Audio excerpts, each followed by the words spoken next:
रमजान रमजान रमजान आ गया, रमजान रमजान रमजान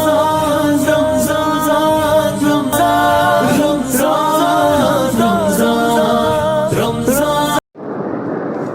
وأشهد أن سيدنا وحبيبنا ومولانا محمدا عبده ورسوله وما بعد.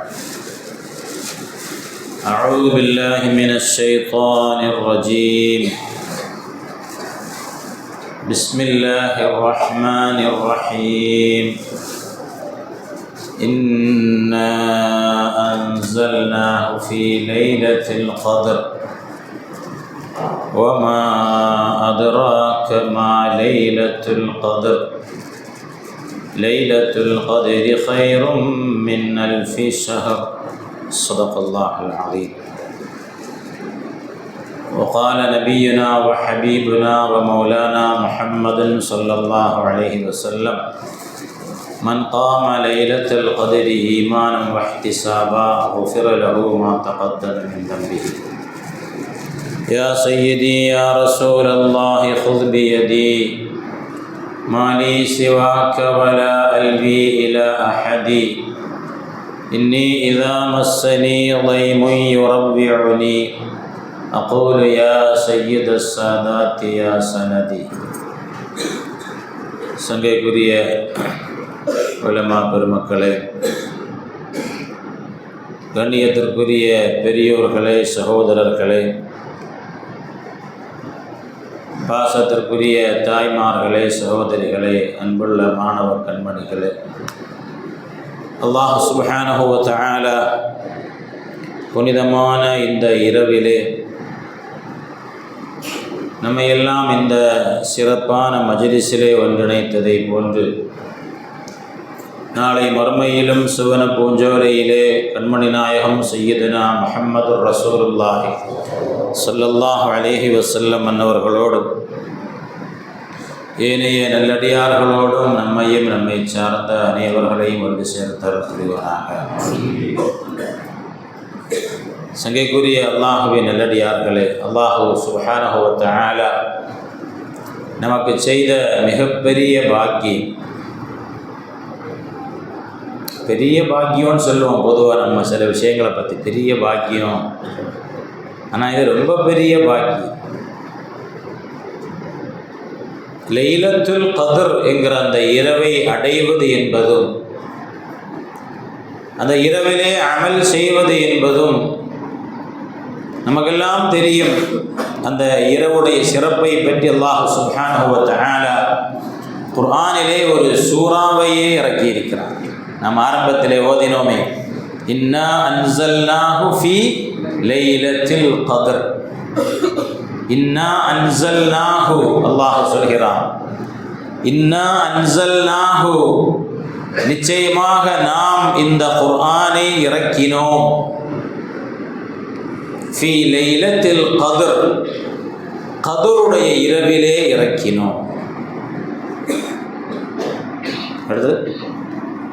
அடுத்து எப்படி எல்லாரும் ஓதணும் இந்த சூறாவை. இந்த இரவு என்பது நிறைய அமல்களை கொண்டு நாம் அலங்கரிக்க வேண்டிய தினம் இரவு. அந்த அமல்களை பற்றி ஆர்வமூட்டுவதற்காக வேண்டிதான் பயான். எனவே எந்த அளவுக்கு நம்மால் அமல்கள் செய்ய முடியுமோ அந்த அளவுக்கு நாம் அமல்களை கொண்டு இந்த இரவை அலங்கரிக்க வேண்டும். இன்னா அன்ஸல்நாஹு ஃபீ லைலத்தில் கத்ர், நிச்சயமாக நாம் இந்த குர்ஆனை லைலத்துல் கத்ரிலே இறக்குகிறோம் என்று சொல்லிவிட்டு அல்லாஹ் தஆலா நபியை பார்த்து கேட்கிறான், வமா அதராக்க மா லைலத்துல் கத்ர், வமா அதராக்க மா லைலத்துல் கத்ர். நபியே, லைலத்துல் கத்ர் என்றால் என்னவென்று தெரியுமா? லைலத்துல் கத்ர் என்றால் என்னவென்று தெரியுமா என்று கேட்டுவிட்டு அல்லாஹ் சொல்கிறான், லைலத்துல் கத்ரி, கத்ருடைய இரவு. விதிகள் நிர்ணயிக்கப்படக்கூடிய சிறப்பான இரவு என்பது ஹைரும் மின் அல்ஃபி ஷஹர், 1000 மாதங்களை விட சிறந்தது. ஒரு இரவு என்பது எத்தனை மணி நேரம் இருக்கும்? இப்போ இஃப்தார் எத்தனை மணி? 6:25 அப்படி தானே? 6:25க்கு சூரியன் மறையுது. எப்போ சூரியன் உதிக்குது? மறுநாள் காலையில் எத்தனை மணிக்கு உதிக்குது? 6 என்ன யாரும் பேசாமல் இருக்கிறே? 6:15 உதிக்குது. அப்போ இரவு எத்தனை மணி நேரம் இருக்குது? 11.25 மணி நேரம். 11.25 மணி நேரம் தானே? 11.25 மணி நேரத்தை ஒரு வருடத்தில் நாம் 11.25 மணி நேரத்தை அல்லாஹ்விற்காக வேண்டி வணக்கத்திற்காக நாம் செலவழித்தால் 1000 மாதங்களை விட அமல் செய்த நன்மைகள் அந்த 12 மணி நேரத்தில் நமக்கு கிடைக்கிறது. 1000 மாதங்கள் என்பது கிட்டத்தட்ட 83 வருடங்கள். நம்ம மொத்தமாக அவ்வளோ வருஷமாக வாழ்வோமாங்கிறது நமக்கு தெரியாது. நாம் நம்முடைய வாழ்நாள் முழுவதும் வாழ்ந்தால் கூட அத்தனை ஆண்டு காலம் வாழுவோமா என்று நமக்கு தெரியாது. ஒரு இரவை கொண்டு அல்லாஹ் சுப்ஹானஹு வ தஆலா 1000 மாதங்களை விட சிறந்த அந்த நன்மைகளை நமக்கு ஒரு இரவில் நமக்கு தருகிறான் என்றால், ஒரு புத்திசாலியான மனிதன், ஒரு அறிவாளியான மனிதன் எந்த அளவிற்கு அந்த நேரத்தை பயன்படுத்த வேண்டுமோ அந்த அளவிற்கு அதை பயன்படுத்துவான். அந்த இரவுடைய சிறப்புகளை பற்றி அல்லாஹ் சுப்ஹானஹு வ தஆலா அந்த சூறாவிலே மீண்டும் சொல்லுகின்ற பொழுது, தனஸ்ஸலுல் மலாயிகத்து, அந்த இரவிலே வானுலகத்து மலக்குகள் எல்லாம் இறங்கி வந்து கொண்டே இருக்கிறார்கள். தனஸ்ஸலுல் மலாயிகத்து, மலக்குகள் வந்து கொண்டே இறங்கிக் கொண்டே இருக்கிறாங்க. மலக்குகள் என்பவங்க எத்தனை பேர்? யாராவது சொல்ல முடியுமா? நமக்கு மலக்குகள் எத்தனை பேர்னு சொல்லவே முடியாது. இந்த உலகத்தில் உள்ள மனிதர்களை எண்ணி விடலாம். மலக்குகளுடைய எண்ணிக்கை அல்லாஹ்விற்கு மட்டுமே தெரியும். அல்லாஹ் சுப்ஹானஹு வ தஆலா குர்ஆனிலே சொல்லுகின்ற பொழுது, வமா யஅலமு ஜுனூத ரப்பிக இல்லாஹு, அல்லாஹ்வுடைய படைகள், அவனுடைய படைகளை பற்றி அவனுக்குத்தான் தெரியும் என்று அல்லாஹ் சொல்கிறான். கோடிக்கணக்கான மனிதர்கள், மலக்குகளை அல்லாஹ் சுப்ஹானஹு வ தஆலா படைத்திருக்கிறான். நாம் கேள்விப்பட்டிருக்கிறோம், கண்மணி நாயகம் சய்யிதுனா முஹம்மது ரசூலுல்லாஹி ஸல்லல்லாஹு அலைஹி வஸல்லம் மிஅராஜிற்கு சென்றார்களே இல்லையா? மிஅராஜிற்கு போனார்கள். இன்னைக்கு மனுஷன் போறானா இல்லையா? ரசூலுல்லாஹ்க்கு போனா என்ன இல்லையா? மனிதர்கள் செவ்வாவிற்கும் சந்திரனுக்கும் போறாங்களா இல்லையா? மனிதர்கள் தங்களுடைய கருவிகளை அந்த கோளங்களுக்கு அனுப்பி வைக்கிறாங்களா இல்லையா? அல்லாஹ்வுடைய ரசூல் ஸல்லல்லாஹு அலைஹி வஸல்லம் அவர்களை அல்லாஹ் சுப்ஹானஹு வ தஆலா இந்த பூமியை தாண்டி மற்றுள்ள கோளங்களை எல்லாம் தாண்டச் செய்து சிதறத்துல் முந்தஹாவை அல்லாஹ் சுப்ஹானஹு வ தஆலா அடையச் செய்தான். இந்த உலகத்திலே கஅபா இருக்கிறதே, கஅபா, இந்த கஅபா என்பது பைத்துல் மஅமூருக்கு நேராக இருக்கிறதா. 7வது வானத்திலே பைத்துல் மஅமூர் என்ற ஒரு பள்ளி உண்டு. அந்த பள்ளியை மலக்குகள் தவாஃப் செய்து கொண்டே இருப்பார்கள். அப்பதான் மலக்குகள் சொன்னாங்க, யா அல்லாஹ், நாங்கள் வானுலகத்திலே பைத்துல் மஅமூரை நாங்கள் தவாஃப் செய்கிறோம், அதை போன்று எங்களுக்கு பூமியிலும் ஒரு பள்ளி வேண்டும் என்று மலக்குகள் சொன்ன பொழுதுதான் கஅபத்துல்லாவை கட்டுவதற்கு அல்லாஹ் சுப்ஹானஹு வ தஆலா உத்தரவு பிறப்பித்தான். அந்த பைத்துல் மஅமூர் என்கிற பள்ளியை நபி ஸல்லல்லாஹு அலைஹி வஸல்லம் மிஅராஜிற்கு சென்றிருந்த பொழுது பார்த்தார்கள். அந்த பைத்துல் மஅமூரிலே சையதுனா இப்ராஹிம் நபி அலைஹிஸ்ஸலாத்து வஸ்ஸலாம் சாய்ந்து நின்றார்களாம். அந்த பைத்துல் மஅமூரை பற்றி சொல்லுகின்ற பொழுது நபிகள் நாயகம் ஸல்லல்லாஹு அலைஹி வஸல்லம் சொல்கிறார்கள், அந்த பைத்துல் மஅமூருக்குள்ளே ஒவ்வொரு நாளும் 70,000 மலக்குகள் உள்ளே சென்று கொண்டிருக்கிறார்கள். இப்போ கூட நம்ம இந்த செய்திகள் நிறைய வாட்ஸ்அப்புகள் எல்லாம் வருதா இல்லையா? இந்தியாவிலேயே பிரம்மாண்டமான பள்ளிகள் அப்படிங்கிறதுல ஒரு பள்ளியை பற்றி சொல்லப்படுது 25,000 பேர் தொழலாம், இன்னொரு பள்ளியை பற்றி சொல்லப்படுது 1,00,000 பேர் தொழலாம், இன்னொரு பள்ளியை பற்றி சொல்லப்படுது 3,00,000 பேர் தொழலாம். அப்பொழுது இந்த உலகத்திலேயே பிரம்மாண்டமான பள்ளிகள் இங்கே கட்டப்பட்டிருக்கிறது. கஅபத்துல்லாவை, மஸ்ஜிதுல் ஹராமை சுற்றி எத்தனை லட்சம் மக்கள் தவாஃப் செய்கிறார்கள், எத்தனை பேர் தொழுகிறார்கள். அப்படி என்றால் 7வது வானத்தில் இருக்கக்கூடிய அந்த பள்ளி எவ்வளவு பிரம்மாண்டமானதாக இருக்கும். அந்த பள்ளிக்குள்ளே ஒவ்வொரு நாளும் அந்த பள்ளியை படைக்கப்பட்ட நாள் முதல் 70,000 மலக்குகள் அந்த பள்ளிக்குள்ளே சென்று கொண்டே இருக்கிறார்கள். சய்யிதுனா முஹம்மதுர் ரசூலுல்லாஹி ஸல்லல்லாஹு அலைஹி வஸல்லம் சொல்றாங்க, அத்தனை மலக்குகளுடைய எண்ணிக்கை நம்மால் கணக்கிடவே முடியாது. அப்படிப்பட்ட மலக்குகள் இந்த இரவிலே தனஸ்ஸலுல் மலாயிகத்து, மலக்குகள் இறங்கிக் கொண்டே இருக்கிறார்கள். மலக்குகளுக்கு தலைவர் யாரு? யாரு?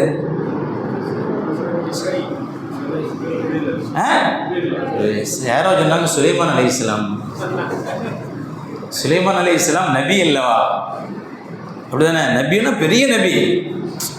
அவங்களுக்கு அல்லாஹ் தஆலா காற்றை வசப்படுத்தி கொடுத்தான், ஜின்களை வசப்படுத்தி கொடுத்தான். பெரிய பெரிய பலசாலிகளான ஜின்களை அல்லாஹ் தஆலா சுலைமான் நபி அலைஹிஸ்ஸலாமுக்கு வசப்படுத்தி கொடுத்தான். சுலைமான் நபி அலைஹிஸ்ஸலாத்து வஸ்ஸலாம் தன்னுடைய அரச சபையிலே இருக்கின்ற பொழுது அவர்களுக்கு தகவல் வருகிறது, சபா நாட்டில் உள்ள பில்கீஸ் என்கிற ராணி இஸ்லாமிய மார்க்கத்தை ஏற்றுக்கொள்வதற்காக வேண்டி வந்து கொண்டிருக்கிறாங்க, சுலைமான் நபியை நோக்கி வந்து கொண்டிருக்கிறாங்க. சுலைமான் நபி அலைஹிஸ்ஸலாத்து வஸ்ஸலாம் சொன்னாங்க, பில்கீஸ் வந்துட்டு இருக்கிறாங்க, அவங்களுக்கு ஒரு பெரிய சிம்மாசனம் இருக்கிறது. ஹுதுஹுது பறவை சொல்லிச்சா இல்லையா? திடீர்னு ஹுதுஹுது பறவையை காணாம போச்சதா இல்லையா? அவர் சுலைமான் நபி அலைஹிஸ்ஸலாம் விசாரிச்சாங்க, எங்க போயிருந்தா? நான் ஒரு நாட்டிற்கு போயிருந்தேன், அங்கே ஒரு சில மக்களை பார்த்தேன், ஒரு ராணியை பார்த்தேன், அவர்களுக்கு பெரிய சிம்மாசனம் இருப்பதை பார்த்தேன். அல்லாஹ் குர்ஆனில் சூரத்து நம்லிலே சொல்லி காட்டுகிறான். அப்ப சுலைமான் நபி அலைஹிஸ்ஸலாத்து வஸ்ஸலாம் அவர்கள் அந்த சபையோரை பார்த்து சொன்னார்கள், பில்கீஸ் இங்கே வருவதற்கு முன்னால் அவர்களுடைய சிம்மாசனத்தை யார் இங்கே கொண்டு வருவார்? அப்போ ஒரு ஜின்னு சொல்லிச்சுதான். குர்ஆனிலே இந்த விஷயத்தை அல்லாஹ் சொல்லி காட்டுகிறான். ஒரு ஜின் சொல்லியது, நபியே சுலைமான் நபி அவர்களே, தாங்கள் உங்களுடைய அந்த சேரிலே உட்கார்ந்து உங்கள் அலுவல்களை முடிப்பதற்கு முன்னால் நான் அந்த சிம்மாசனத்தை கொண்டு வரலாம். ஜின்னுக்கு அவ்வளோ வலிமை இருக்குது. சுலைமான் நபி சொன்னாங்க, அதை விட சீக்கிரம் வேணும், அதை விட சீக்கிரம் வேண்டும். இந்த போர்டு பார்த்தீங்களா? வெளியில் போர்டு பார்த்தீங்களா? தலைப்பு போட்டிருக்க அஜத், எங்கே நேரம் போர்டை பார்க்குறதுக்கு நேரம்? என்ன தலைப்பு போட்டிருக்கு? இன்னைக்கு ஒரு தலைப்பு கொடுத்துருக்கீங்களா இல்லையா? என்ன தலைப்பு? அதுக்கு தான் அஜர்த்தை நீங்கள் நிற்க வச்சிருக்கீங்க, அப்படி தானே? அதை சொல்கிறதுக்கு அல் குர்ஆனும் அஹ்மத் நபியும். அற்புதமான தலைப்பு. அல் குர்ஆனும் அஹ்மத் நபியும் ஸல்லல்லாஹு அலைஹி வஸல்லம். குர்ஆனுடைய சிறப்பும் அந்த குர்ஆனுக்கும் ஸல்லல்லாஹு அலைஹி வஸல்லம் அவர்களுக்கும் உள்ள நெருக்கம் எந்த அளவிற்கு. கடைசியில் சுலைமான் நபி அலைஹிஸ்ஸலாம் சொன்னாங்க, அதை விட சீக்கிரம் வேண்டும் அந்த சிம்மாசனம் என்று சொன்ன பொழுது ஒரு இறை நேசர் அல்லாஹ் சொல்கிறான், காலல்லதி இன்தஹு இல்மும் மினல் கிதாபி, ஒரு இறை நேசர் எழுந்து நின்று சொன்னார்கள், அனாதீக பிஹி கப்ல அன் யர்தத்த இலைக தர்ஃபுக், கண்ணை மூடி திறப்பதற்கு முன்னாடி அந்த சிம்மாசனத்தை நான் உங்கள்கிட்ட கொண்டு தரலாம். இப்போ ஒரு காலத்தில் நமக்கு ஆக்ஸ்போர்டு எங்கே இருக்குது யூனிவர்சிட்டி? லண்டனில், இங்கிலாந்தில் இருக்குது. இப்போ இங்கிலாந்தில் ஆக்ஸ்போர்டு யூனிவர்சிட்டியில் அந்த லைப்ரரியில் ஒரு புக் இருக்குது. ஒரு 100 வருஷத்துக்கு முன்னாடி அந்த புக்கை நமக்கு வேண்டும் என்றால் அங்கே போகணும், அது அங்கே உள்ளவங்க என்ன செய்யணும், நமக்கு அனுப்பி தரணும். இப்போ அப்படி இல்லை, அடுத்த நிமிஷம் நம்ம கையில் வந்துடும். ஆக்ஸ்போர்டில் உள்ள ஒரு புக்கு அடுத்த நிமிடம் நம்முடைய கையிலே வரக்கூடிய வசதி அல்லாஹ் ஏற்படுத்தி கொடுத்திருக்கிறான். விஞ்ஞானம் வளர வளர வளர வளர குர்ஆனுடைய அந்த போதனைகளை இந்த உலகம் நிரூபித்துக் கொண்டே இருக்கிறது. அந்த இறைநேசர்கள் சொன்னார்கள், அவங்க பேர் ஆஸஃப் பின் பர்கியா. அவங்க சொன்னாங்க, நீங்கள் கண்ணை மூடி திறப்பதற்கு முன்னால் நான் அந்த சிம்மாசனத்தை உங்களுக்கு கொண்டு தருவேன், முயற்சி பண்ணி பார்க்கிறேன் அப்படின்னு சொல்லல. அன ஆதீக பிஹி, நான் நிச்சயமாக அந்த சிம்மாசனத்தை கொண்டு வருவேன். கண்ணை மூடி திறந்து பார்க்குறாங்க, சிம்மாசனம் முன்னாடி இருக்குது.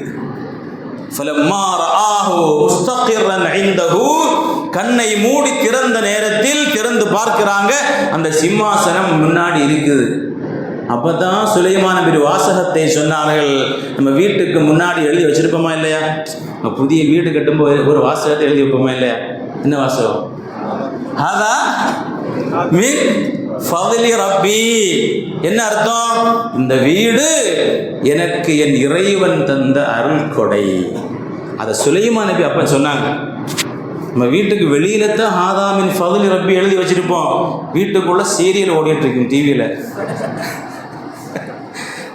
சுலைமான் நபி சொன்னாங்க, ஹாதா மின் ஃபضل ரப்பி, இந்த இவ்வளவு தூரத்தில் உள்ள சிம்மாசனத்தை இவ்வளவு சீக்கிரமாக எனக்கு கொண்டு தருவதற்கு அல்லாஹ் எனக்கு உதவினானே, இது என் இறைவன் எனக்கு தந்த அருள் கொடை. எதற்கு? அடுத்து சுலைமான் நபி சொன்னாங்க, அதை நம்ம வீட்டில் எழுதி வைக்கணும். ஹாதா மின் ஃபضل ரப்பி மட்டும் எழுதா பத்தாது. அடுத்து சுலைமான் நபி சொன்ன ஒரு வாசகம் உண்டு. ஏன் இந்த அருள் கொடை அல்லாஹ் எனக்கு தந்தான்னா, லியபுலுவனி, என்னை அல்லாஹ் சோதிப்பதற்காக வேண்டி, என்னை அல்லாஹ் சோதிப்பதற்காக வேண்டி. எதை சோதிக்கிறது? அஷ்குரு, நான் இந்த நிஅமத்திற்கு ஷுக்ர் செய்கிறேனா? நமக்கு எவ்வளவு நிஅமத் அல்லாஹ் தந்திருக்கிறான். இன்னைக்கு கூட பயான்கள் இங்கே சொல்லப்பட்டது, ஒரு நம்ம 2 கண்களிலே ஒரு கண் நமக்கு அல்லாஹ் தந்தானா இல்லையா? அந்த கண்ணிற்காக வேண்டி மட்டும் வாழ்நாள் முழுவதும் அல்லாஹ்விற்கு நன்றி செய்தாலும் நன்றி செய்ய முடியாது. வாழ்நாள் முழுவதும் நன்றி செஞ்சால் நன்றி செய்ய முடியாது. அப்பதான் சுலைமான் நபி சொன்னாங்க, இந்த இறைவன் எனக்கு இவ்வளவு பெரிய நிஅமத்தை தந்தது, லியபுலுவனி, அல்லாஹ் என்னை சோதிப்பதற்காக வேண்டி, அஷ்குரு, நான் நன்றி செய்கிறேனா, அம் அக்ஃபுர், நான் நன்றிகேடு காட்டுகிறேனா.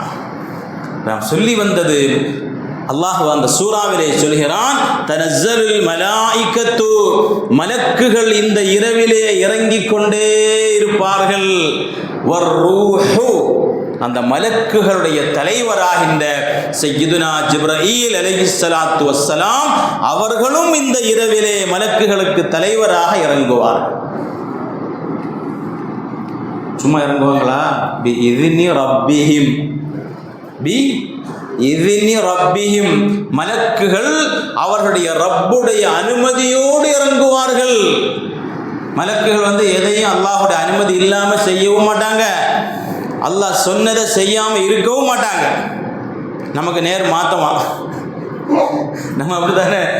அல்லாஹ் சொன்னதை செய்யவும் செய்யல, எதையெல்லாம் சொல்லவில்லை அதெல்லாம் செஞ்சுட்டு இருக்கிறோம். அதான் மனிதர்கள். அல்லாஹ் தஆலா குர்ஆன்ல பல இடங்களிலே சொல்கிறான், மனிதன் நன்றி கெட்டவன், மனிதன் நன்றி கெட்டவன், மனிதன் நன்றி கெட்டவன். இன்னைக்கு ஓதுனாங்களா இல்லையா? வல் ஆதியாத்தி லபஹா ஓதுனாங்களா இல்லையா? யாருக்காவது சூரா மனப்பாடமா தெரியுமா? தெரியுமா தம்பிக்கு? தெரியுமா தம்பி? உனக்குதா சூரா தெரியுமா? மனப்பாடமா தெரியுமா? வல் ஆதியாத்தி தெரியுமா? உனக்கு தெரியுமா? சொல்லு பாப்போம். என்ன ஓதுறான் பாருங்க, சூப்பரா ஓதுறான் பாருங்க. அந்த சூறாவிலே அல்லாஹ் என்ன தெரியுமா சொல்லுறான்? குதிரைகளை பற்றி சொல்கிறான். குதிரைகளை ஆணையிட்டு அல்லாஹ் சொல்கிறான். ஒன்றும் பிரச்சனை இல்லை தம்பி, நம்ம படிச்சிடலாம். குதிரைகளின் மீது ஆணையிட்டு அல்லாஹ் பேசுகிறான். வயறு குலுங்க குலுங்க ஓடக்கூடிய குதிரை. இப்போ எக்ஸாம் எல்லாம் முடிஞ்ச டைம், அப்படித்தானே? முடிஞ்சிட்டு இருக்குது, சிலவங்களுக்கு முடிஞ்சும் இருக்குது, நடந்துட்டு இருக்குது. எக்ஸாம் முடிந்த பெற்றோர்கள் எல்லாம் கவனிக்கணும். குழந்தைகளுடைய பரீட்சைகள் முடிந்து விட்டால், பரீட்சையெல்லாம் முடிஞ்சிட்டா, டேய் ஜெயிப்பியாடா, 100க்கு 90 கிடைக்குமாடா, எப்படியா ஜெயிச்சிருவியாடா, கேட்கவே கூடாது. கேட்கவே கூடாது. பரீட்சைக்காக பிள்ளைகளை தயார் செய்ய வேண்டுமே தவிர பரீட்சை முடிந்ததற்கு பிறகு அவர்களை மன உளைச்சலுக்கு ஆளாக்க கூடாது. ஜெயிக்கிறது தோக்கிறது எல்லாம் சகஜம்தாண்டா அப்படின்னு அவர்களை தயார் செய்ய வேண்டுமே தவிர அவர்களை மன உளைச்சலுக்கு ஆளாக்கி விடக்கூடாது. நான் சொல்லி அல்லாஹ் தஆலா அந்த சூறாவில் சொல்கிறான், வயறு குலுங்க குலுங்க ஓடக்கூடிய குதிரைகளின் மீது ஆணையாக, அதிகாலை நேரத்து அந்த குளிரையும் பொருட்படுத்தாமல் ஓடக்கூடிய குதிரைகளின் மீது ஆணையாக, போர்க்களத்திலே புழுதிகளை கிளப்பிக் கொண்டு ஓடக்கூடிய குதிரைகளின் மீது ஆணையாக, இன்னல் இன்சான லிரப்பிஹி லகனூத், மனிதன் நன்றி கெட்டவனாக இருக்கிறான் தன் எஜமானனுக்கு. குதிரைக்கும் இதுக்கு என்னங்க சம்பந்தம்? குதிரைக்கும் இதுக்கு என்ன சம்பந்தம்? அதற்கு முஃபஸ்ஸிர்கள் விளக்கம் சொல்கிறார்கள். குதிரை ஏன் அப்படி ஓடுகிறது? தன் உயிரையும் பொருட்படுத்தாமல். குதிரைக்கு தெரியும் போர்க்களத்திலே நுழைந்தால் தன்னுடைய கால்கள் வெட்டுப்படும், தான் கொல்லப்படுவோம் என்று குதிரைகளுக்கு தெரியும். இருந்தாலும் அந்த குதிரையுடைய எஜமானனுடைய கட்டளை, அந்த குதிரையுடைய எஜமான் போட்ட ஆர்டர், நீ ஓடி ஆக வேண்டும். ஏன்? அந்த எஜமானன் தான் அந்த குதிரைகளுக்கு என்ன கொடுக்கிறான்? சாப்பாடு கொடுக்கிறான்.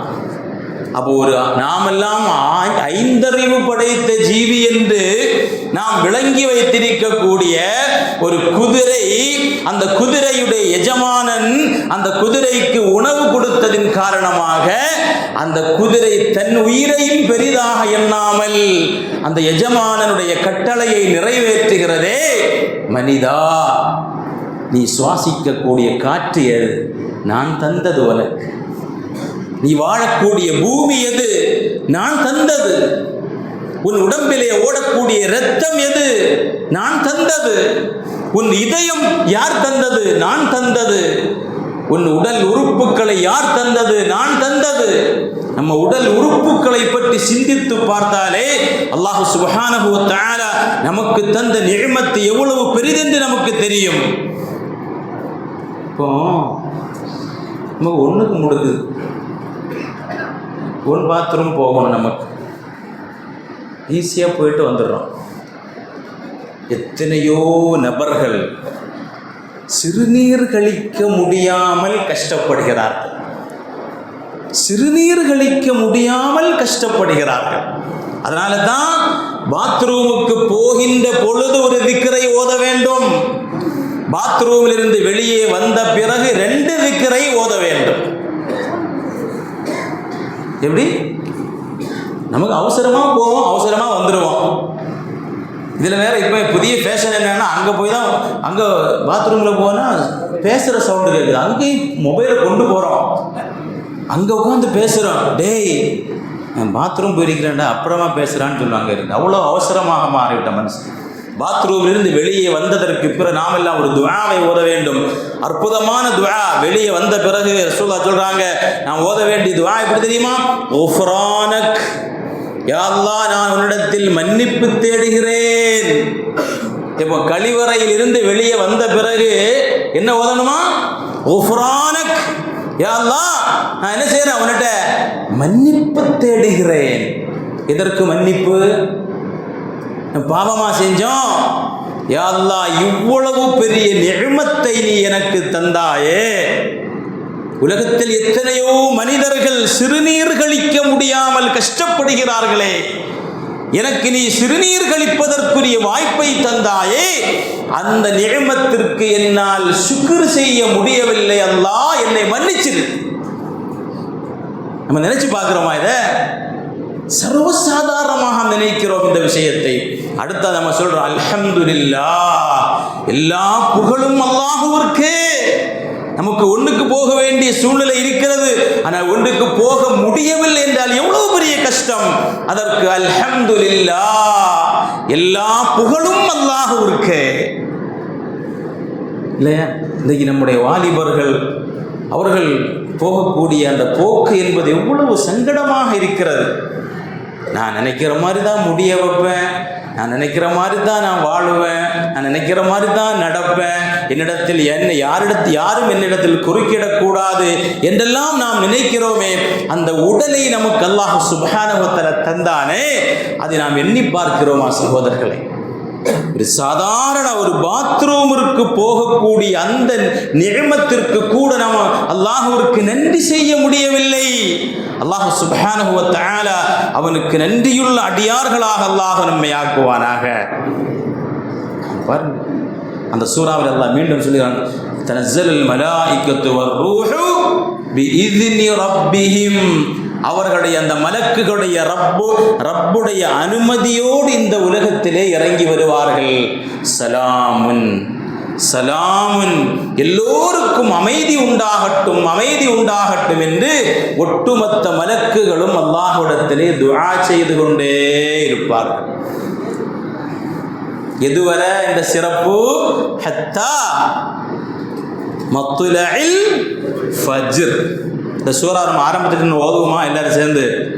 இன்னா அன்ஸல்நாஹு ஃபீ லைலத்தில் கத்ர் வமா அத்ராக மா லைலத்துல் கத்ர் லைலத்துல் கத்ரி خيرٌ من ألف شهر.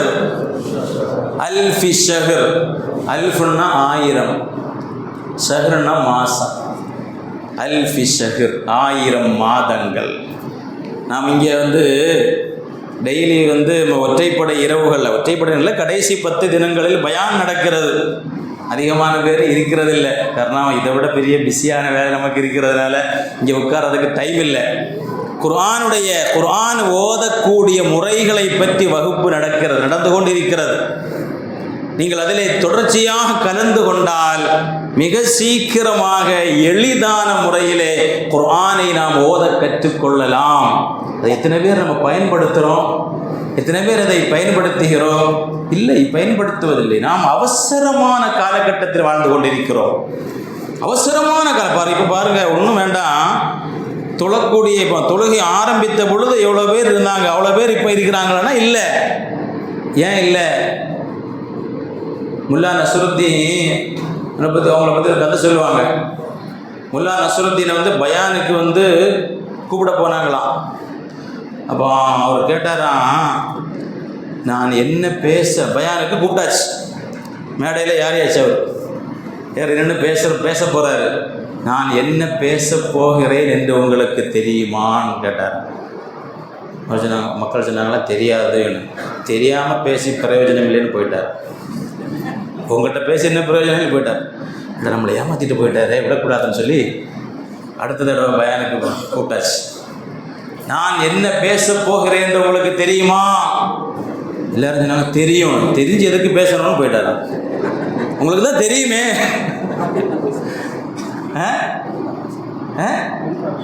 ஆமாம், உங்களுக்கு தான் தெரியுமே, அப்போ எதுக்கு நான் பேசணும்? எல்லாரும் சேர்ந்து, ஊர் மக்கள் எல்லாம் சேர்ந்து முடிவு பண்ணாங்கிட்டே, அடுத்த வாட்டி அவரை விடக்கூடாது, அவர் கேட்டால் வேற மாதிரி பதில் சொல்லணும்னு சொல்லி 3வது வாட்டியும் கூப்பிட்டாச்சு. அவர் பேசுவதற்காக எழுந்து நின்றார். நான் என்ன பேச போகிறேன்னு உங்களுக்கு தெரியுமா? அவங்க சொன்னாங்க, எங்கள் பாதி பேருக்கு தெரியும், பாதி பேருக்கு தெரியாது. இவர் மாட்டிட்டாரா இல்லையா? அவர் சொன்னாராம், தெரிந்த பாதி பேர் தெரியாத பாதி பேருக்கு சொல்லிக் கொடுங்கன்னு சொல்லிட்டு போயிட்டாரா. அவரை மாற்ற வைக்கவே முடியவில்லை. அது மாதிரி எது தெரிஞ்ச விஷயத்தை அஜரத்து பேச போகிறாரு, நம்ம எதுக்கு உட்கார நேரத்தை வேஸ்ட் ஆக்கணும்? அப்படியே நம்ம நிறைய பேர் போயிட்டுருக்கிறோம். இல்மு என்பது உலகத்திலேயே சில விஷயங்கள் கிடைத்தாலும் வயர் நிறையாத ஒன்று. இப்போ சாப்பாடு, சஹருக்கு நம்ம சாப்பாட்டை உட்கார்றோம், சாப்பிட உட்காந்தாச்சு. முதல்ல ஒரு பெரிய பிளேட்டில் சாப்பாடு போட்டாச்சு. நல்ல பசி, எல்லாருக்குமே நல்ல பசி. சாப்பிட்டோம். உடல் நலத்தை பற்றியே பேச வந்திருக்கிறாங்க, சாப்பாடை கம்மியாக சாப்பிடணும்னு சொல்ல வந்திருக்கிறாங்க. நல்ல தலைப்பு, உண்மையிலேயே நல்ல தலைப்பு, இந்த காலத்து கட்டத்திற்கு அவசியமான தலைப்பு. சரி, சாப்பாடு வச்சாச்சு, நல்ல வயிறு நிறைய சாப்பிட்டாச்சு. இன்னும் ஒரு பிளேட் எடுத்து போடுறாங்க. சாப்பிட முடியுமா? முடியுமா? நம்மால முடியாது. வயிறு நிறைந்து விடும். வயிறு நிறையாத ஒன்று உண்டென்றால் அது இல்மு தான். ஒரு மூமினுக்கு எவ்வளவுதான் இல்மை படித்தாலும் படித்தாலும் படித்தாலும் படித்தாலும் நான் எல்லாம் படித்து விட்டேன், எனக்கு போதும் என்று சொல்ல முடியாத ஒன்று எதுதான்? இல்மு தான். அதனால தான் ஸல்லல்லாஹு அலைஹி வஸல்லம் பார்த்து அல்லாஹ் சொன்னான், குர் ரப்பி ஜித்னி இல்மா. ரசூலுல்லாஹ் யாரு? குர்ஆனுடைய ஞானம் முழுவதும் ரசூலுல்லாஹ்வுக்கு அல்லாஹ் கொடுத்திருக்கிறான். சூரத்துல் கஹுஃப் என்ற ஒரு சூரா குர்ஆன் இருக்கிறது. வெள்ளிக்கிழமை நான் ஓத வேண்டிய சூரா சூரத்துல் கஹுஃப். அந்த கஹுஃப் சூராவுடைய கடைசி ஆயத்திற்கு முந்தைய ஆயத், குர்ஆன் எடுத்து பார்த்தா தெரியும். கடைசி ஆயத்திற்கு இந்த ஆயத்து முந்தைய ஆயத்தில் அல்லாஹ் என்ன சொல்றான் தெரியுமா? இந்த குர்ஆனுடைய விளக்கம் எவ்வளவு விசாலமானது என்று சொல்கிறான். قل لو كان البحر مدادا لكلمات ربي. அல்லாஹ் சொல்கிறான், لو كان البحر مدادا لكلمات ربي. என்னுடைய ரப்புடைய வசனங்களை விளக்குவதற்காக. பஹர் என்றால் கடல். பஹர்னா என்னது? கடல். மிதாதுன்னா மை. கடல் நீரை மையாக்கப்பட்டாலும், கடல் நீர் ஃபுல்லா எடுத்து குர்ஆனுடைய ஆயத்திற்கு விளக்கத்திற்காக வேண்டி கடல் நீரை மையாக்கப்பட்டு குர்ஆனுடைய விளக்கம் எழுதினாலும் அல்லாஹ் சொல்கிறான், லனஃபிதல் பஹ்ரு, கடல் வற்றிவிடும். அல்லாஹ் சொல்றானே இல்லை, கடல் வற்றிவிடும். எதுக்கு முன்னாடி? கபுல அன் தன்ஃபத கலிமாத்து ரப்பி, என்னுடைய ரப்புடைய வசனங்கள் முடிவடைவதற்கு முன்னாடி. சரி, கடலெல்லாம் வத்தியாச்சா இல்லையா? அல்லாஹ் சொல்றான், வலவ் ஜினா பிமிஸ்லிஹி மததா, மீண்டும் அதை போன்று ஒரு கடலை கொண்டு வரப்பட்டாலும், மீண்டும் அதை போன்று ஒரு கடலை கொண்டு வரப்பட்டாலும் குர்ஆனுடைய வசனங்களுடைய விளக்கங்கள் முடிவடையாது என்று அல்லாஹ் சொல்கிறானே, அந்த குர்ஆனை தான் சய்யிதுனா முஹம்மதுர் ரசூலுல்லாஹி ஸல்லல்லாஹு அலைஹி வஸல்லம் அவர்களுக்கு அல்லாஹ் இறக்கி கொடுத்தான். சொன்னா ஸல்லல்லாஹு அலைஹி வஸல்லம் உடைய ஞானம் எவ்வளவு விசாலமானது. அந்த ரசூலுல்லாஹ் பார்த்தா அல்லாஹ் சொல்றான், ரப்பி ஜித்னி இல்மா, ரப்பி ஜித்னி இல்மா. யா அல்லாஹ், ரப்பி என்னுடைய ரப்பே, என்னுடைய ரப்பே, ஜித்னி நீ எனக்கு அதிகமாக்கித்தா, நீ எனக்கு அதிகப்படுத்தித்தா, இல்மன் இல்மை அதிகமாக்கித்தா என்று நபிகள் நாயகம் ஸல்லல்லாஹு அலைஹி வஸல்லம் அல்லாஹ்விடத்திலே கேட்க வேண்டும் என்று அல்லாஹ் சொல்லி காட்டுகிறான். அப்படின்னா இல்முங்கிறது எங்க கிடக்குது? நம்ம தமிழ்ல கூட என்ன சொல்லுவோம்? பெற்றது பெற்றது கை மண் அளவு, கல்லாதது உலகளவு. ஒரு அரசன் ஒரு பெரிய ஆலிமை தன் அரச சபையில் வைத்திருந்தார். அரசருடைய கேள்விகளுக்கு சந்தேகங்களுக்கு பதில் சொல்வதற்காக வேண்டி ஒரு பெரிய ஒரு அறிஞரை நியமித்திருந்தார் அரசர். இந்த அரசருக்கு என்ன டவுட் வந்தாலும் அவங்ககிட்ட கேட்பாங்க, அவங்க பதில் சொல்லிடுவாங்க. ஒரு சம்பளமும் கொடுத்திருந்தார். அரசர் கொடுக்கக்கூடிய சம்பளம் எப்படி இருக்கும்? கண்ணியமான ஒரு தொகை சம்பளமாக நிச்சயித்திருந்தார். ஒரு நாள் அரசர் ஒரு கேள்வியை கேட்டார். அந்த ஆலிமுக்கு பதில் தெரியல. அந்த ஆலிம் பதில் சொல்லலை. அரசருக்கு கோபம் வந்துட்டு. அரசருக்கு கோபம் வந்துட்டு, என்ன, நான் சம்பளம் தந்து உங்களை இங்கே நீங்கள் கேள்விகளுக்கு பதில் சொல்வதற்காக வேண்டி உங்களை நியமிச்சிருக்கிறேன், கேள்விக்கு பதில் தெரியாதுன்னு சொல்கிறீங்களா? அப்போ அந்த ஆலிம் சொன்னாங்களாம், நீங்கள் சம்பளம் தருவது எனக்கு தெரிந்த விஷயங்களுக்காகத்தான்,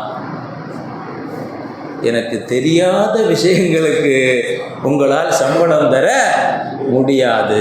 காரணம், தெரியாத விஷயம்தான் அதிகம், தெரியாத விஷயம்தான் அதிகம். எல்லாம் தெரிந்தென்று யாருக்கும் ஒரு ஆள் சொன்னாங்க, எனக்கு எதுவுமே மறக்காதுன்னு ஒரு ஆள் சொன்னாங்க. எனக்கு எதுவுமே மறக்காது அப்படின்னு சொல்லிட்டு வீட்டை விட்டு வெளியே இறங்குகின்ற பொழுது என்னுடைய பென்சிலை காணவில்லை, பேனாவை காணவில்லை என்று அங்கேயும் தேடிட்டு இருக்கிறார். இப்போ அவங்க சின்ன மக சொன்னாங்களா, அவங்க காதில் தான் வச்சுருக்கிறீங்க அப்படின்னு சொன்னாங்களா, இங்கே தான் இருக்கிறது, இங்கே வச்சுட்டு பேனாவை தேடுறாங்க. அபூ ஹனீஃபா இமாம் ரலியல்லாஹு அன்ஹு பற்றி சொல்லப்படுமா இல்லையா? அவங்க சின்ன குழந்தையாக இருக்கின்ற பொழுது ஒரு பெரிய ஆலிம் வந்து பயானில் சொல்லிட்டு இருந்தாங்க, நீங்கள் எதை வேண்டுமானாலும் என்கிட்ட கேட்கலாம், நான் வந்து அதற்கு பதில் சொல்லலாம் அப்படின்னு சொன்னப்போ அபூ ஹனீஃபா இமாம் கேட்டாங்க, எனக்கு ஒரு கேள்வி அப்படின்னு கேட்டாங்க. என்ன கேள்வி உங்களுக்கு? சுலைமான் நபியிடத்தில் பேசிய ஒரு எறும்பு பேசிச்சா இல்லையா? சுலைமான் நபியிட்ட ஒரு எறும்பு பேசியது குர்ஆன்ல அல்லாஹ் சொல்லி காட்டுறான். அதாவது எறும்பு வந்து தன் படைகளோடு அப்படியே போயிட்டே இருக்குது. சுலைமான் நபி அலைஹிஸ்ஸலாம் அங்கிருந்து வந்துட்டே இருக்கிறாங்க. அந்த எறும்பு கூட்டங்களை பார்த்து அந்த எறும்பு சொன்னதாம், ஏய் சுலைமான் நபி வராங்க, அவங்க தெரியாம மிதிச்சிட போறாங்க, ஒதுங்கி நில்லுங்கன்னு சொல்லி எங்கிருந்தோ நின்று எறும்பு பேசியது. அதை தூரத்திலிருந்து செய்யுதுனா சுலைமான் நபி அலைஹிஸ்ஸலாம் கேட்டாங்க. ஃபதபஸ்ஸம லாஹிகம் மின் கௌலிஹா, அந்த எறும்பு பேசிய பேச்சை பார்த்து சுலைமான் நபி அலைஹிஸ்ஸலாம் புன்சிரித்தார்கள். குர்ஆன்ல அல்லாஹ் சொல்லி காட்டுறான். அப்போ இந்த இமாம் அபூ ஹனீஃபா ரலியல்லாஹு அன்ஹு கேட்டாங்களாம் அந்த ஆளை பார்த்து, அந்த எறும்பு ஆணா பெண்ணான்னு கேட்டாங்க. சுலைமான் நபியிடத்தில் பேசிய அந்த எறும்பு ஆணா பெண்ணா இவங்களுக்கு பதில் சொல்ல முடியல. அது மாதிரி எல்லாம் தெரிந்தவர்கள் உலகத்தில் யாரும் கிடையாது. நபிகள் நாயகம் சய்யிதுனா முஹம்மது ரசூலுல்லாஹி ஸல்லல்லாஹு அலைஹி வஸல்லம் அவர்களுக்கு அல்லாஹ் சுப்ஹானஹு வ தஆலா எல்லா ஞானங்களையும் அல்லாஹ் கற்றுக் கொடுத்தான். மிஅராஜுடைய வேளையில் ஸல்லல்லாஹு அலைஹி வஸல்லம் அவர்கள் அல்லாஹ்வை சந்தித்த நேரத்தில் அல்லாஹ் சுப்ஹானஹு வ தஆலா ஃபௌஹா இலா அப்திஹி மா அவுஹா, அல்லாஹ் தஆலா எல்லா விதமான ஞானங்களையும் தன்னுடைய ஹபீபு முஹம்மது ரசூலுல்லாஹி ஸல்லல்லாஹு அலைஹி வஸல்லம் அவர்களுக்கு அல்லாஹ் கற்றுக் கொடுத்தான். இருந்தும் அந்த நபியை பார்த்து அல்லாஹ் என்ன சொன்னா, நபியே நீங்க என்னிடத்தில் கேளுங்க, ரப்பி ஸித்னி இல்மா. உங்க நம்ம மஹல்லா வாசிகள்கிட்ட எல்லாம் ஒரு வேண்டுகோள் சொல்லலாமா சொல்லாமா இல்லை கோவப்பட மாட்டீங்களே? நம்ம மஹல்லாவில் மதரசா மக்தபு மதரசா நடக்குதா இல்லையா? ஸ்ட்ராங்கா சொல்லுங்க, நடக்குது. அதை எத்தனை வயசு பிள்ளைங்க ஓதுறாங்க? சின்ன வயசு பிள்ளைங்க, ஒரு 6 வயசு 7 வயசு 8 வயசு 10க்கு உள்ள 10 வயசு தாண்டி 11வது வயசை அவன் அடைந்து விட்டால் அவனுக்கு மதரசாவுக்கு சம்பந்தமே இருக்காது. ஒரு குழந்தை நாம் சொல்லக்கூடிய விஷயங்களை நல்ல முறையில் விளங்கக்கூடிய வயது என்பது 10க்கு பிறகுதான். ஒரு 11 வயது 12 வயதை அடைகின்ற பொழுது தொழுகையில் இப்படி ஓத வேண்டும், தொழுகையில் இப்படி தொழ வேண்டும், இந்த முறையில் தொழ வேண்டும், இந்த சட்டத்திட்டங்களை நம்ம 6வது வயசுல சொல்லிக் கொடுக்கிறோம், 7வது வயசுல சொல்லிக் கொடுக்கிறோம். அது அவன் 11வது வயதை அடைகின்ற பொழுது 12வது வயதை அடைகின்ற பொழுது மறந்து விடுகிறான். 12வது வயதிற்கு பிறகு நம்முடைய பிள்ளைகளை கட்டாயமாக மதரசாவிற்கு அனுப்பி வைக்க வேண்டும். ஒரு செய்தி தெரியுமா? நாளை மறுமையில் அதிகமான பெற்றோர்கள் நரகத்திற்கு செல்வது தங்களிடத்தில் அமல் இல்லாததுனாலே இல்லை. இவன்கிட்ட நிறைய அமல் இருக்கும், இவன் பெரிய ஹாஜியாராக இருப்பான், பள்ளிக்கெல்லாம் வாரி கொடுத்திருப்பான். ஆனால் இவர்கள், இந்த பெற்றோர்கள், அதிகமான பெற்றோர்கள் நரகத்திற்கு செல்வது தங்கள் பிள்ளைகளின் மூலமாக. காரணம், இந்த பிள்ளைகளை நல்ல முறையில் வளர்ப்பது, அவர்களுக்கு மார்க்கத்தை சொல்லிக் கொடுப்பது எல்லாம் இந்த பெற்றோருக்கு கடமை. இப்போ புதிய தலைமுறைகள் லிபரலிசம், அதாவது என்னது, சுதந்திரமான ஒரு வாழ்க்கை. இன்னைக்கு பெண்கள் எல்லாம் என்ன, புதிய தலைமுறை பெண்கள் என்ன நினைக்கிறாங்க, நாங்கள் எங்களுக்கு பிடிச்ச ட்ரெஸ்ஸை போடுவோம், எங்கள் பிடிச்ச பசங்கள்கிட்ட நாங்கள் பேசுவோம், எங்களை சுதந்திரமா விடணும் அப்படிங்கிற ஒரு லிபரலிசம் என்கிற ஒரு சிந்தனை உருவாகுதா இல்லையா? அதற்குரிய அடிப்படை காரணம் என்ன தெரியுமா? அவன் பொது கல்வியை படிக்கும் அளவிற்கு மார்க்க கல்வியை படிக்கவில்லை. மார்க்க கல்வி எவ்வளோ படிச்சிருப்பான்? 7வது வயசுல நிப்பாட்டியிருப்பான், அல்ல 8வது வயசுல நிப்பாட்டியிருப்பான். அதுக்கு பிறகு அவன் 9ஆம் கிளாஸ் ஸ்கூல் 9ஆம் கிளாஸ் போவான், 10ஆம் கிளாஸ் போவான், +2 போவான், காலேஜ் போவான், அங்கே படிப்பான், இங்கே படிப்பான். இத்தனை ஆண்டு காலங்களில் மார்க்க கல்வியோடு அவனுக்கு எந்த சம்பந்தமும் இருக்காது.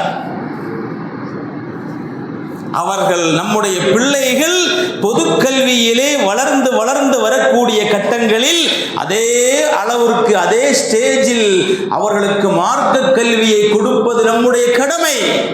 எனவேதான் நாம் சொல்கிறோம், நம்முடைய பிள்ளைகள் 10ஆம் கிளாஸ் படிக்குதா, 7 மணிக்கு வண்டி வருது, எங்க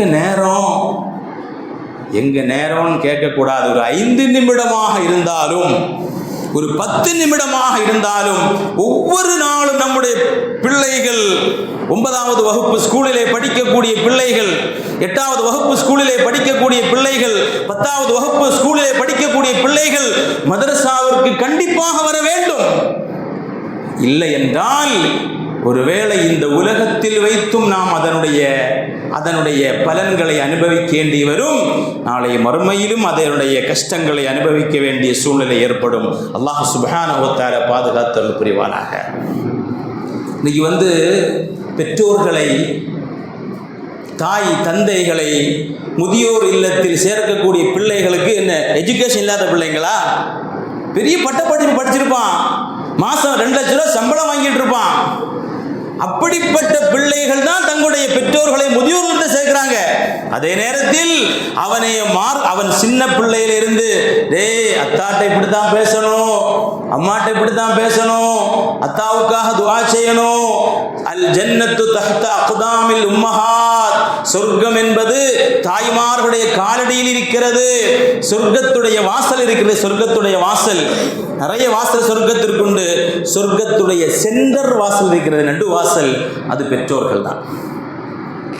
பெற்றோர்களை ஒருவன் பேணி வாழ்ந்தால் அவன் சொர்க்கத்தில் இலகுவாக நுழைய முடியும் என்றார்கள் சய்யிதுனா முஹம்மதுர் ரசூலுல்லாஹி ஸல்லல்லாஹு அலைஹி வஸல்லம். நம்முடைய மஹல்லாக்கள், நம்முடைய நிர்வாகங்கள் எல்லாம் செய்து தருகிறது, நாம் அதை பயன்படுத்துவதற்கு தயாராக இல்லை. இந்த லைலத்துல் கத்ருடைய இரவு இருக்கிறதே, இவ்வளவு பெரிய சிறப்புள்ள இரவு இருக்கிறதே, இந்த இரவில் சிலர்களுக்கு அல்லாஹ் இந்த சிறப்பை தடுக்குகிறான். 1000 மாதங்களை விட இந்த சிறந்த இரவுடைய சிறப்பை சிலர்களுக்கு அல்லாஹ் கொடுக்காமல் இருக்கிறான். அதில் ஒருவர்தான் அல் ஆக்குலி வாலிதைஹி, பெற்றோர்களை நோவினைப்படுத்தக்கூடியவர். ஒரு சின்ன ஒரு சம்பவம், டாக்டர் வந்துட்டுருக்கிறாங்க, இன்ஷா அல்லாஹ் நல்ல ஸ்பீச் நமக்கு தருவாங்க, உடல் நலம். இந்த ஸ்பீச்சோடு நம்ம எல்லாம் ஆரோக்கியமுள்ள ஆளாக மாறிடணும்னா, நீங்கள் நாங்கள் எதை சாப்பிடணும் எதை சாப்பிடக்கூடாது எங்களுக்கு தெரிய மாட்டேங்குது. எனவே நாங்கள் எதை சாப்பிடணும், எப்போ சாப்பிடக்கூடாது என்கிற தகவல்களை நீங்கள் எங்களுக்கு முழுமையாக தர வேண்டும். மார்க்கத்தில் ஆஃபியத்திற்கு அவ்வளவு முக்கியத்துவம்.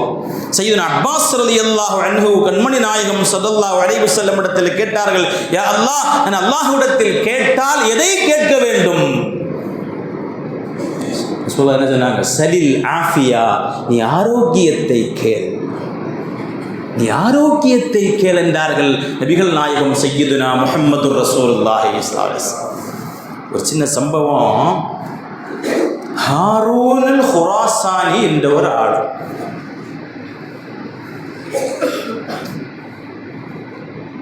அவங்க ஹஜ்ஜுக்கு போயிருக்கிறாங்க. அந்த வருஷம் சய்யிதுனா இப்ராஹிம் இப்னு அதுகம் ரலியல்லாஹு அன்ஹு அவர்களும் ஹஜ்ஜுக்கு போயிருக்கிறாங்க. சய்யிதுனா இப்ராஹிம் பெரிய பெரிய பேரரசராக இருந்து ஆன்மீகத்தில் நுழைந்தவர்கள், எல்லா அரச பதவிகளையும் துறந்தவர்கள். சய்யிதுனா இப்ராஹிம் அதுகம் ரலியல்லாஹு அன்ஹு அவங்க ஹஜ்ஜுக்கு போயிருக்கிறாங்க. அவர்கள் ஹஜ்ஜிலே தங்கி இருக்கக்கூடிய வேளையிலே அவர்களுக்கு ஒரு அறிவிப்பு வருகிறது இறைவன் புறத்திலிருந்து.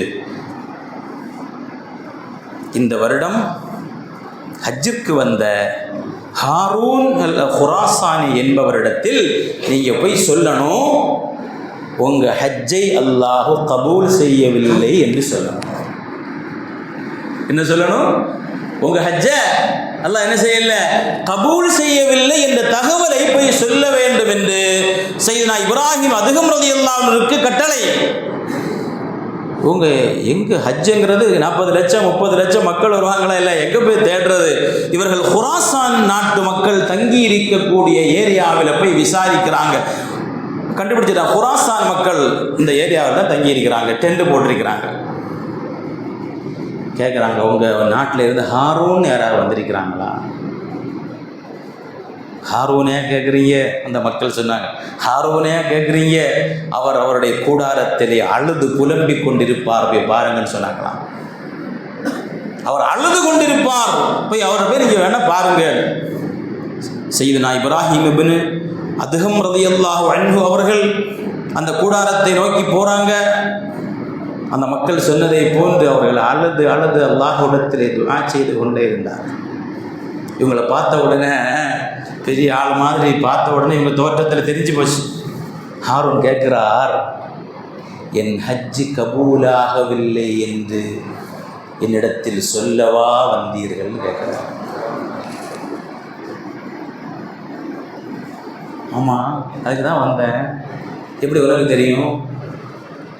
ஹாரூன் சொன்னார், என் பாசத்திற்குரிய வாலிபர்கள், மாணவர்கள், ஆண்கள், பெண்கள் எல்லோரும் கவனிக்க வேண்டிய விஷயம். ஹாரூன் சொன்னார், ஆமாம், நான் இந்த வருடத்தோடு 40வது ஹஜ். இந்த வருஷத்தோடு சரி எத்தனை ஹஜ்? 40வது ஹஜ். 40 வருஷம் நான் ஹஜ்ஜுக்கு வரேன். நம்ம எல்லாம் ஒரு வருஷம் ஹஜ்ஜுக்கு போனாலே ஏர்போர்ட்டில் வந்து இறங்கும்போது ஹஜ் யாருன்னு கூப்பிடாட்டா ஐயோ இந்த ஹஜ்ஜு ஃபுல்லாக வேஸ்ட் ஆகிட்டேன்னு நினைப்போம். ஹஜ் யார் நம்மளை கூப்பிடணும். பத்திரிகையில் பேர் போடவா, நோட்டீஸில் போடுங்க. எப்படி போடுங்க? சுலைமான் மட்டும் போடாதீங்க, அல்ஹாஜ் சுலைமான் போடுங்க. அல்ஹாஜ் விடுபட்டு போச்சு, பூகம்பமே வெடிச்சிடும். நம்ம நிறைய மாற வேண்டி இருக்கிறது சகோதரர், நம்ம நிறைய மாற வேண்டி இருக்கிறது. சமூகத்தில் நம்ம நிறைய ஏதாவது தேவையில்லாத விஷயங்களை நாம் பெரிதுபடுத்திக் கொண்டிருக்கிறோம். நாம் ஜும்ஆவிலே கூட சொன்னோம், ஒரு பெரிய மகான் 40 வருஷமா நோன்பு வைக்கிறாங்க. ரமலான் அல்லாத நோன்பு 40 வருஷமா நோன்பு வைக்கிறாங்க. அவருடைய மனைவிக்கு கூட தெரியாது. அந்த அளவுக்கு நோன்பை மறைக்கிறாங்க. காலையில் என்ன செய்வாங்க, ஒரு வியாபாரி அவங்க காலையில் வீட்டை விட்டு கிளம்புவாங்க. சஹர் வந்து ஏதோ தண்ணியை குடித்து சஹர் வைப்பாங்க. நமக்கு தானே எல்லாமே இருக்கணும், கரெக்டாக இருக்கணும். அந்த காலத்து சஹர்லாம் எப்படியோ இருந்தது. ஏதோ தண்ணியை குடித்து சஹர் வைப்பாங்க. காலையில் இவங்க வேலைக்கு போகின்ற பொழுது அவங்களுடைய மனைவி கொஞ்சம் சாப்பாடை கொடுத்து அனுப்புவாங்க. போகிற வழியில் சாப்பிட்றதுக்கு வேண்டி இவங்க வந்து சாப்பாடை வாங்கிட்டு போவாங்க. போகிற வழியில் யாருக்காவது சதக்கா செஞ்சிருவாங்க. மனைவிக்கு தெரியாது. வேலை முடிந்து இரவு நேரத்தில் வருவாங்க, பிள்ளைகளோடு அமர்ந்து இரவு நேரம் சாப்பாடை சாப்பிடுவாங்க. இப்படியே 40 வருடமாக சுன்னத்தான நோன்புகளை தன் குடும்பத்திற்கு கூட தெரியாமல் நோற்றிருந்தார்கள். நம்ம அப்படியா ஒரு சின்ன நல்ல காரியத்தை செஞ்சால் ஐயோ யாருமே பார்க்கலையே அப்படின்னு நினைக்கிறோம். அப்படி நினச்சா எல்லாமே போச்சு. அப்படி நினச்சிட்டா எல்லாமே போயிட்டது. நம்ம வந்து ரோட்டில் சில மெயின் இடங்களில் சிலை இருக்கும். சிலை இருக்குமா இல்லையா? சிலை, ஸ்டாச்சு அப்படிதானே. அதில் வந்து காக்கா, குருவி எல்லாம் என்ன செய்ய எச்சம் போடும். அதுக்கு தலையில் அந்த சிலையுடைய தலைமையில வந்து இருக்கும். ஏன் வந்து எச்சம் போடுது? ஏன் எச்சம் போடுது? இந்த சிலைக்கு என்ன இல்லை? உயிர் இல்லை. சிலைக்கு உயிர் இல்லை. அதே போன்றுதான் நம்முடைய அமல்கள் இருக்கிறதே, உயிரற்ற ஜடத்தை போன்றது. இஹ்லாஸ் தான் அந்த அமல்களுக்கு ரூஹ். அமல்களுடைய ரூஹ் என்னது? இஹ்லாஸ். அது நம்மிடத்தில் இருக்கிறதா என்பதை நாம் சிந்தித்து பார்க்க வேண்டும். ஹாரூன் குராசானி சொன்னார்கள், 40 வருஷமா நான் ஹஜ்ஜுக்கு வந்து கொண்டிருக்கிறேன். ஹஜ்ஜு முடியும் நேரத்தில் ஏதாவது ஒரு பெரிய ஆளை வந்து என்கிட்ட சொல்லுவாங்க. என்ன சொல்லுவாங்க? ஹாரூனே, உன்னுடைய ஹஜ்ஜை அல்லாஹ் கபூல் செய்யவில்லை என்று சொல்வார்கள். இந்த வருஷம் நீங்க வந்திருக்கிறீங்க, இந்த வருஷம் நீங்க அந்த தகவலை சொல்ல வந்திருக்கிறீங்க. இவங்களுக்கு சரியான ஆச்சரியம். என்னடா அப்படி என்ன பாவம் செஞ்சா நீ?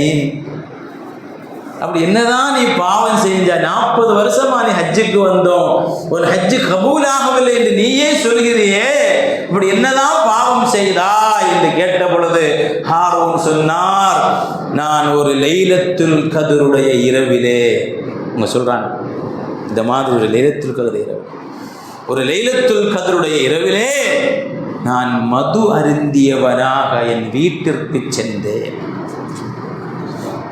எங்கள் அம்மா கேட்டாங்க, என்னடா ஹாரூனு, எல்லாரும் பள்ளிக்கு போகிறாங்க, எல்லாரும் பள்ளியில் போய் தொழுறாங்க, நீ இப்படி வந்து நிற்கிறியே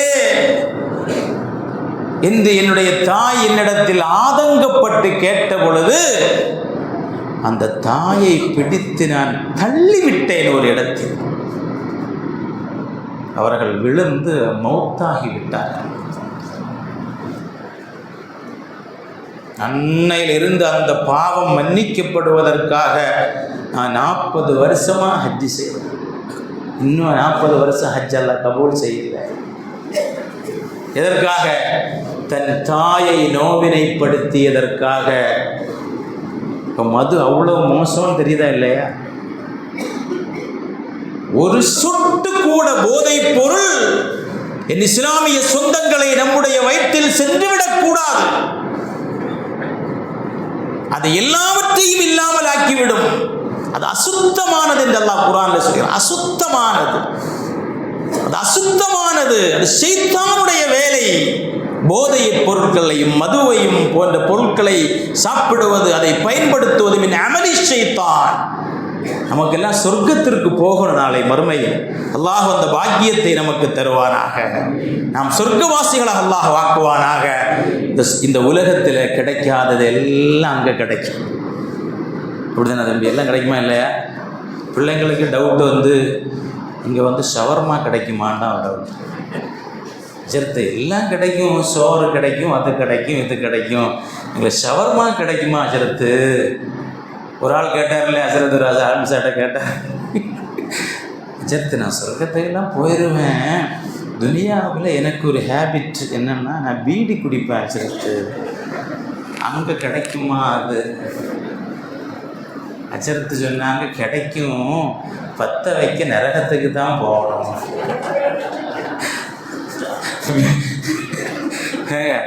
எல்லா சுகங்களும் அங்கே இருக்கின்ற பொழுது இவருக்கு பீடி தான் பெருசு. பீடி இருக்குதா? பீடி. இபிலீஸை அல்லாஹ் வந்து சொர்க்கத்திலேருந்து போடா வெளியேன்னு அனுப்பி வச்சானா இல்லையா? அவன் அப்படியே பயத்தில் பூமியில் வந்து விழுந்தான். சில பேர் பயத்தில் ஒன்றுக்கு போவாங்க தெரியுமா? அது மாதிரி பயத்தில் இபிலீஸ் ஒன்றுக்கு போனான். அந்த சூடு மூத்திரத்தில் தான் வீடியிலே வளர்ந்தது. அதைத்தான் நம்ம ஆளு இழுத்தடிக்கிறது. அதாவது நம்ம அடிக்கடி சொல்லுவது, இவன் வந்து பீடி குடிக்கின்ற பொழுது அந்த புகையை ஊதி விடுகின்ற பொழுது நம்முடைய முகத்தில் பட்டால் கூட நமக்கு அருவருப்பாக இருக்கிறது. இவன் வீட்டுக்கு போறானே, அந்த பொம்புள்ள எவ்வளவு சகிக்குது இவருடைய மனைவி. உண்மையிலே அந்த பெண்களுக்கெல்லாம் சொர்க்கம் தான் போல தெரியுது. ஒருபோதும் செய்யக்கூடாது. ஐஷா சித்திகா ரலியல்லாஹு அன்ஹா சொல்கிறார்கள், கண்மணி நாயகம் சய்யிதுனா முஹம்மது ரசூலுல்லாஹி ஸல்லல்லாஹு அலைஹி வஸல்லம் வீட்டில் வந்தால் முதலில் செய்யக்கூடியது பல் துலக்குவார்கள். ஸல்லல்லாஹு அலைஹி வஸல்லமுடைய உமிழ்நீரே மணமானது, வியர்வை மணமானது, ட்ரெஸ் ஆடை மணமானது. நபி ஸல்லல்லாஹு அலைஹி வஸல்லமுடைய வியர்வை துள்ளிகளை சஹாபிகள் உடம்புல இருந்து அப்படியே எடுப்பாங்களாம். எடுத்து ஒரு குப்பியிலே வைப்பார்கள் சஹாபிகள். எதை? ஸல்லல்லாஹு அலைஹி வஸல்லமுடைய வியர்வை துளிகளை. அது முத்துக்களை போன்று இருக்குமா. ரசூலுல்லாஹ் என்ன செய்றீங்க நபியே? இது உங்க வியர்வை நபியே. எங்கள் மனவஸ்துக்கள், எங்க அத்தர்கள் வீட்டில் அத்தர் இருக்குது, அந்த அத்தரோடு நாங்கள் இதை கலந்து வைப்போம். அத்தரோடு இதை சேர்ப்போம். அந்த அத்தருக்கு இதனால் மனம் உண்டாகும். நர்ஜு பரக்கத்தஹு சுபியானினா, அந்த அத்தரை எங்களுடைய குழந்தைகளுக்கு நாங்கள் பரக்கத்திற்காக பயன்படுத்துவோம் என்பதாக ஸல்லல்லாஹு அலைஹி வஸல்லமுடைய சஹாபிகள் சொன்னாங்க. அல் குர்ஆனும் அஹ்மது நபியும் என்ற தலைப்பு இருக்கிறதே. நாம் இப்போ சில பொருள் இருக்குது, சில இப்போ டாக்டர்மாருக்கு தெரியும், சில நோய்க்கு எக்ஸ்ரே எடுத்தாலே போதும். சில நோயை கண்டுபிடிக்கிறதுக்கு எக்ஸ்ரே பத்தாது, ஸ்கேன் வேணும். சில நோய் ஸ்கேன் கூட பத்தாது, அதிலேயே பல வகை இருக்கிறது. இதெல்லாம் பிடிக்காது இல்லையா? அதை போன்று குர்ஆனை நாம் உற்று நோக்கினால், நல்ல முறையில் பார்த்தால், ஒவ்வொரு பக்கங்களிலும் முஹம்மது ரசூலுல்லாஹ்வை பார்க்க முடியும். ஒவ்வொரு பக்கங்களிலும் பார்க்க முடியும். நம்மை பற்றி ஒருவன் விமர்சனம் செய்தால் நம்ம பதில் சொல்லுவோம், அல்லது நமக்கு சொந்த பந்தங்கள் பதில் சொல்லுவாங்க. குர்ஆனிலே கண்மணி நாயகம் ஸல்லல்லாஹு அலைஹி வஸல்லமை பற்றி அன்றைய காஃபிர்கள் விமர்சனம் செய்த பொழுது ஸல்லல்லாஹு அலைஹி வஸல்லம் ஒண்ணுமே சொல்லல, அல்லாஹ் பதில் சொல்லிக் கொண்டே இருந்தான். ஸல்லல்லாஹு அலைஹி வஸல்லம் வஹி வந்து கொண்டிருந்தது. வஹி வந்து கொண்டிருந்த பொழுது கொஞ்சம் ஃபர்ஸ்ட் ஆரம்ப கட்டத்தில் வஹி வந்து கொண்டே, கொஞ்ச நாள் ஜிப்ரீல் அலைஹிஸ்ஸலாம் வரவே இல்லை. ரசூலுல்லாஹ்வுக்கு ஜிப்ரீல் அலைஹிஸ்ஸலாமை பார்க்கணும்னு ஆசை. வஹி வராதான்னு காத்திருந்தாங்க. அன்றைய காஃபிர்கள் சொன்னாங்க, முஹம்மதுடைய ரப்பு முஹம்மதை கைவிட்டு விட்டார். அப்பதான் ஜிப்ரீல் அலைஹிஸ்ஸலாத்து வஸ்ஸலாம் இந்த யோதனங்களை வல்லுஹா வல்லைலி இதா சஜா, அந்த சூரா முழுவதும் ரசூலுல்லாஹ்வுடைய சிறப்பு சொல்லக்கூடிய சூரா. மா வத்தஅக ரப்புக வமா கலா. நபியே, உங்க ரப்பு உங்களை கைவிட்டுட்டான்னு அவங்க எல்லாம் சொல்றாங்களே, மா வத்தஅக ரப்புக வமா கலா, உங்கள் ரப்பு உங்களை கைவிடவில்லை நபியே. அல்லாஹ் ஆயத்தை இறக்குறான். பூமி உருண்டதானே, பூமி உருண்டதானே இருக்கு. இங்கே பகல் இருந்தால் அங்கே இரவு, இங்கே இரவு இருந்தால் அங்கே பகல். உலகத்தில் இப்போ நம்ம பள்ளியில் பாங்கு சொல்கிறாங்களா? இப்போ சொல்கிறாங்களா? இல்லை. உலகத்தில் எங்காவது ஒரு இடத்தில் இப்பொழுது பாங்கு சொல்லப்பட்டு கொண்டிருக்கிறது. உலகத்தில் 24 மணி நேரமும் ஒருவருடைய பெயர் சொல்லப்பட்டு கொண்டே இருக்கிறது என்றால் அது சய்யிதுனா முஹம்மது ரசூலுல்லாஹ் ஸல்லல்லாஹு அலைஹி வஸல்லமுடைய திருநாமம். அது அல்லாஹ் அலம் நஷ்ரஹ் அடுத்த சூராவில் சொல்றான், வரஃபஅனா லக திக்ரக். நபியே, நாம் உங்களுடைய புகழை உயர்த்தி விட்டோம். அது உயர்ந்து போயிட்டே இருக்கும், கீழே வராது, உயர்ந்து கொண்டே இருக்கும். அல்லாஹ் உயர்த்தி விட்டான் என்று சொல்கிறான். அதுக்கு அடுத்தடுத்த சூறாக்கள், குர்ஆன்ல உள்ள சூறாக்களிலேயே சிறிய சூறா, சின்ன சூறா எந்த சூறா? இன்னா அஅதைனாக்கல் கௌஸர். அந்த ஆயத்து இருக்குது. அந்த ஆயத்தை பேசிக்கொண்டே இருக்கலாம். அந்த ஆயத்தை மட்டும், நபியே இன்னா அஅதைனாக்கல் கௌஸர், நிச்சயமாக நபியே நாம் உங்களுக்கு தந்தோம் அல் கௌஸர், எண்ணினாலும் முடியாத சிறப்புகளை தந்தோம் என்று அல்லாஹ் சொல்கிறான். இந்த உலகத்தில் ஸல்லல்லாஹு அலைஹி வஸல்லம் நுபுவத்தை வெளிப்படுத்திய பொழுது, நான் நபி என்று சொன்ன பொழுது நிறைய சஹாபிகள் இஸ்லாத்தை ஏற்றுக்கொண்டாங்க. அபூஜஹல் போன்றவங்க என்ன செய்யல? முஸ்லிம் ஆகல. அந்த அபூஜஹலும் நாளை மறுமையில் ஸல்லல்லாஹு அலைஹி வஸல்லமுடைய சிறப்பை அங்கீகரித்தாக வேண்டும். மஹ்ஷர்ல இருந்து எழுப்பப்படுவாங்களா இல்லை? எல்லாரும் 50,000 வருஷங்கள் அந்த சூட்டிலேயே நிற்பார்கள். அப்ப இந்த கஷ்டத்தில் இருந்து நரகத்துக்கு போனாலும் பரவாயில்லை அப்படின்னு மனிதர்கள் நினைத்து கொண்டிருக்கின்ற பொழுதுதான் எல்லாரும் சேர்ந்து ஆதம் நபிகிட்ட போவாங்க. எப்படியாவது அல்லாஹ்விட்ட நீங்கள் ஷஃபாஅத் செஞ்சு எங்களை காப்பாற்றுங்க. எல்லாரும் போவாங்க. முஸ்லிமும் காஃபிரும் எல்லோரும் செல்வார்கள். அபூஜஹல் மட்டும் போகாம இருப்பான். சரி நம்ம போகிறது தெரியக்கூடாது, இருந்தாலும் போவோம் அப்படின்னு போயிடுவான். அவனும் ஆதம் நபி சொல்லுவாங்க அதெல்லாம் நம்மளால முடியாது. அப்புறம் நூஹ் நபிகிட்ட போவாங்க. அப்புறம் மூசா நபிகிட்ட, இப்ராஹிம் நபிகிட்ட, ஈசா நபிகிட்ட, கடைசியில் ஒட்டுமொத்த மனிதர்களும் இந்த உலகத்தில் ஸல்லல்லாஹு அலைஹி வஸல்லமை விமர்சனம் செய்தவர்களும், ரசூலுல்லாஹ் நபி இல்லைன்னு சொன்னவர்களும், ரசூலுல்லாஹ் சாதாரண ஆளுன்னு சொன்னவங்க எல்லாரும் போவாங்க. யார்கிட்ட? சய்யிதுனா முஹம்மதுர் ரசூலுல்லாஹி ஸல்லல்லாஹு அலைஹி வஸல்லம் இடத்தில் செல்வார்கள். அப்போ ரசூலுல்லாஹ் சொல்லுவாங்க, அனலஹா, நிச்சயமாக நான் அந்த ஷஃபாஅத்திற்கு தகுதியானவர் தான். கண்மணி நாயகம் ஸல்லல்லாஹு அலைஹி வஸல்லமுடைய சிறப்பு இருக்கிறதே, அது எண்ணினாலும் முடியாத சிறப்புகள். எனவே கண்ணியத்திற்குரிய அல்லாஹ்வின் நல்லடியார்களே, அல்லாஹ் சுப்ஹானஹு வ தஆலா இந்த புனிதமான இரவுடைய பரக்கத்துகளை முழுமையாக பெறக்கூடிய தௌஃபீகை தருவானாக. ஒரு விஷயம், அதாவது ஃபஜ்ர் வரை இதுக்கு டைம் இருக்குன்னு சொல்கிறாங்க. அதுக்கு அர்த்தம் இரவோடு அந்த சிறப்பு முடிஞ்சதுன்னு இல்லை. இந்த இரவு சிறப்பான இரவு என்பதால் இந்த இரவோடு சேர்ந்து வரக்கூடிய பகலும் சிறப்பு தான். எனவே இந்த இரவும் அதை தொடர்ந்து வரக்கூடிய பகலும் சிறந்த இரவும் பகலுமாக இருக்கிறது. இப்போ இந்த இரவில் ஃபுல்லாக உட்கார்ந்தாலும் முழு குர்ஆனை ஓதி முடிக்க முடியுமா? நம்மளால் 30 நிமிஷம் ஓதி முடிக்க முடியுமா? ஆனால் ஓதி ஆகணும். என்ன செய்ய? 3 தடவை குல் ஹுவல்லாஹு அஹத். குல் ஹுவல்லாஹ் தெரியாது யாராவது உண்டா? குல் ஹுவல்லாஹ் சூரா தெரியுமா இல்லையா? ஓதுங்க பாப்பா எல்லாரும். குல் அல்லாஹு அல்லாஹு லம் வலம் வலம் குஃபுவன். ரசூலுல்லாஹ் சொல்றாங்க, 3 தடவை ஒருவன் குல் ஹுவல்லாஹை ஓதினால் முழு குர்ஆனுடைய நன்மை அவனுக்கு கிடைக்கும். இது மாதிரி நிறைய. எனவே முடிந்த அளவிற்கு நல்ல நல்ல காரியங்களை இந்த இரவில் நாம் செய்வோம். அல்லாஹ் சுப்ஹானஹு வ தஆலா நம்முடைய எல்லா அமல்களையும் கபூல் செய்வானாக.